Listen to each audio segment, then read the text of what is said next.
செங்கல்பட்டு மாவட்டம் திருப்போரூர் ஒன்றியத்திற்கு உட்பட்ட பையனூர் முதல்நிலை ஊராட்சியில் அமைந்துள்ள 4வது வார்டு பண்டிதமேடு செல்லும் பிரதான சாலை அருகே பண்டைய காலத்து பல்லவர்களால் கட்டப்பட்ட ஸ்ரீ பால திருக்கோவில் மகா கும்பாபிஷேகம் வெகு விமர்சையாக நடைபெற்றது.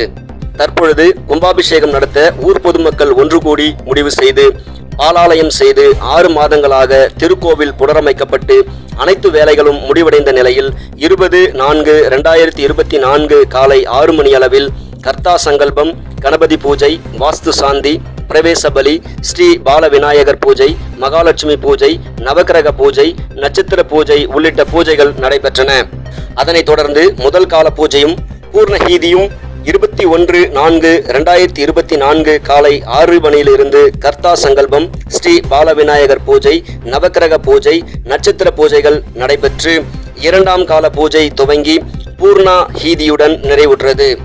பின்னர் கடம் புறப்பட்டு மேலதாளங்கள் முழங்க வான வேடிக்கையுடன் சரியாக 8:45 மணிக்கு விமான கோபுரத்தில் உள்ள கலசத்தில் வேத விற்பனர்களால் புனித நீர் ஊற்றப்பட்டு மகா கும்பாபிஷேகம் நடைபெற்றது. தொடர்ந்து மூலவர் ஸ்ரீ பாலவிநாயக பெருமானுக்கு கலச நீர் ஊற்றப்பட்டு கும்பாபிஷேகம் நடைபெற்றது. இறுதியாக மகாதீப ஆராதனைகள் காட்டப்பட்டது.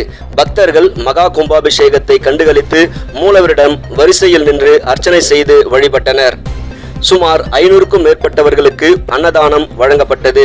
இந்நிகழ்வில் பையனூர், பண்டிதமேடு, தாம்பரம், ஆலத்தூர், மாமல்லபுரம், திருப்போரூர், வெங்கலேரி உள்ளிட்ட பகுதியிலிருந்து ஏராளமான பக்தர்கள் கலந்து கொண்டனர்.